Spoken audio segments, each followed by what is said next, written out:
Alright, let's talk about the Bible, that beloved book filled with wisdom, parables, and guidelines for owning people. Yeah, you've heard that right. Turns out, the same text that preaches love thy neighbour also offers tips on managing your slaves. It's enough to make you wonder if the authors were taking notes from a particularly ruthless HR department. Now, before you pious folks start throwing shade, or worse, stones, I'm not here to bash faith.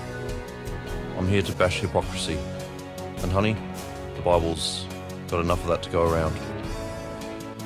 We're talking about a book held up as a moral compass, yet it casually condones a practice that makes modern society recoil in horror. It's like finding a recipe for arsenic cookies in your grandma cookbook. Unsettling, to say the least, but hey, context is key, right? Maybe those ancient scriptures were just products of their time, a reflection of societal norms rather than divine decree. That's a comforting thought until you realise that people have used this very argument to justify slavery for centuries. It's the everyone else was doing it defence, and frankly it's about as convincing as a toddler trying to explain away a crown mural on the living room wall. Let's rewind to the Old Testament, shall we? Exodus, that epic tale of Moses leading the Israelites to freedom, seems like a good place to start. You've got plagues, parting seas, the whole shebang. It's practically a Hollywood blockbuster, with God as the executive producer. But wait, there's a plot twist. Amidst all the talk of liberation, slavery gets a pretty nonchalant pass. You see, while God was busy freeing the Israelites from Egyptian bondage, he apparently forgot to mention that owning human beings was, wrong. In fact, the Ten Commandments, those divine rules, etched in stone, literally, conveniently leave out any explicit condemnation of slavery. Sure, there's that whole thou shalt not steal bit, but apparently that doesn't apply to stealing someone's freedom, autonomy, and basic human dignity. Instead, Exodus lays out detailed instructions on how to treat your slaves. Don't get too excited, it's not exactly a workers' rights high charter. You can beat them as long as they don't die. You can buy and sell them like livestock. You can even pass them down to your children as inheritance, like some sort of messed up family heirloom.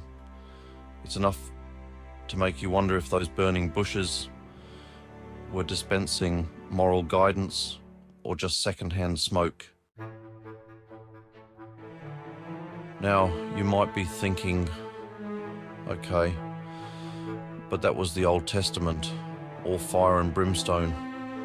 Surely Jesus and the gang cleaned things up in the New Testament. Well, buckle up, Buttercup, because while Jesus was busy preaching love and forgiveness, he seemed to have missed the memo on abolishing slavery. Don't get me wrong, Jesus was a revolutionary in his own right. He hung out with the marginalized, challenged authority, and even performed the occasional miracle. But when it came to slavery, crickets. He didn't condemn it. He didn't challenge it. He basically just shrugged and said, love your slave owner as yourself. And the rest of the New Testament crew? They weren't much better. Paul, that prolific letter writer, urged slaves to obey their masters, even the cruel ones. Peter, the rock upon which the church was built, echoed that sentiment. It's almost like they were trying to win Employee of the Month awards from the Roman Empire, which, let's be honest, wasn't exactly known for its progressive labor practices. Now,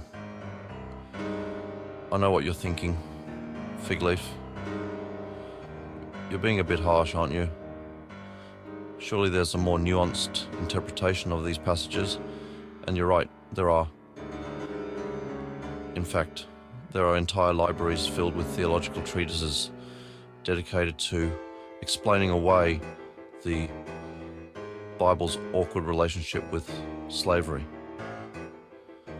Some argue that the slavery mentioned in the Bible wasn't really slavery, but more like indentured servitude. Sure, because nothing says we're not really enslaving you, like being forced to work against your will, being bought and sold like property, and having your children born into the same system of oppression. Others claim that the Bible actually lays the groundwork for the eventual abolition of slavery. They point to verses about treating others with kindness and compassion as evidence that God was secretly planting the seeds for a more just and equitable society. It's a heartwarming theory if you ignore the fact that it took centuries of bloodshed, social upheaval, and countless human lives lost for those seeds to finally sprout. Look, I'm not a theologian. I'm an atheist with a YouTube channel. But even I can see that trying to reconcile the Bible's stance on slavery with modern morality is like trying to fit a square peg into a round hole. It requires a lot of forcing, twisting, and ultimately delusion.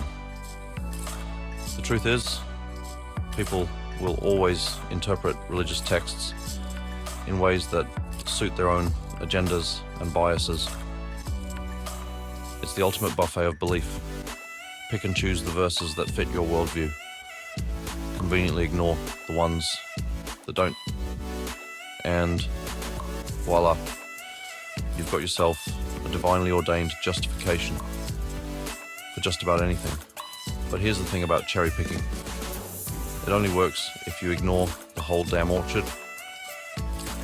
You can't just pluck out the verses that sound nice and ignore the ones that make you uncomfortable.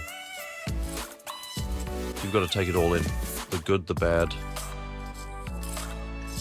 and the morally reprehensible. Now, I know what you're thinking, Fig Leaf. This is getting a bit heavy for a Friday night. Can't we just go back to making fun of politicians? And you're right, that is way more fun. But here's the thing. The legacy of biblical slavery isn't confined to dusty old texts. It has real-world consequences, even today. For centuries, the Bible has been used to justify and uphold systems of oppression and inequality.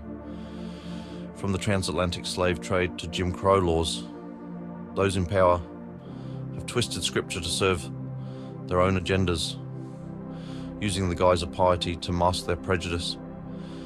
And even today, the echoes of those twisted interpretations can still be heard in debates about race, equality, and social justice. It's a sobering reminder that the words we read, even those written thousands of years ago, have the power to shape our world in profound and often dangerous ways. So, where does that leave us? With a holy book that's got some seriously unholy baggage? What are we supposed to do with this morally complicated, often contradictory text?